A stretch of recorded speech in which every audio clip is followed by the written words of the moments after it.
It directly involves the presidency and the foreign policy of the administration. Of course it affects the president because just a week earlier they had been proclaiming the death of bin Laden, of course, and by implication and often by statement at Charlotte over and over again how they had decimated and removed the threat from Al-Qaeda.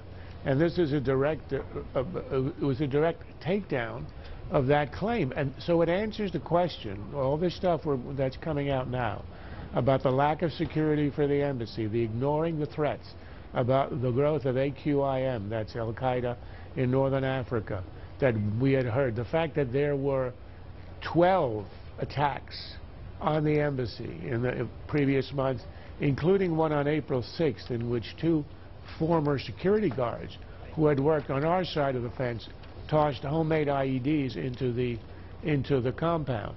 So all of that is ignored. The growth of AQIM, Al-Qaeda in the region, is ignored. The warnings coming out of the embassy and the pleading for more security is ignored. And you're going to tell me, Juan, that this isn't affecting the administration and it's the claims about Al-Qaeda? That's why. I mean, the mystery here is why would you go out and have our ambassador to the UN on 5 channels create a fairy tale about all of this being an outgrowth of a demonstration over a video? That the answer is you want to cover up all the security lapses, the intelligence lapses, the ignoring of the threat, and the fact that, if one way to put it, if you want to use the phrase of Joe Biden, bin Laden dead, Al-Qaeda alive.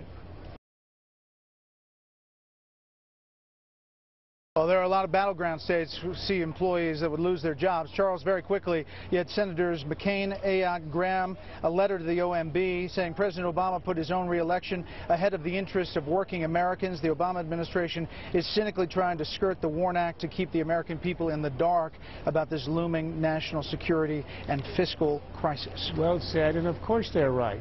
The idea that Juan is saying that you don't want panic or anxiety. The union allies of the president, who have for years demanded a law like this, have argued it's not an instrument of producing anxiety or panic.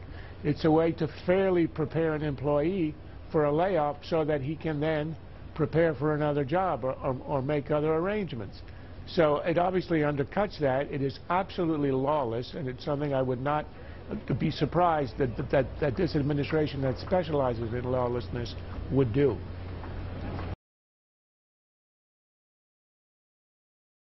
Okay, Charles? There's one bit of repair he's going to have to do. Amid all the attacking, the reason that his numbers are so much worse in the swing states than they are in the national polls is because of 6 months of advertising about he wants to cut the taxes for the rich and to tax the middle class. You see ad after that, and they are both false. I think he needs to look at the camera straight, explain in a sentence or two why each is completely false, and to then turn to the president and ask him how he can premise his entire election on a way of presenting the Romney position that is so at odds with the truth. So it's a bit of defense, and then I think he goes on offense.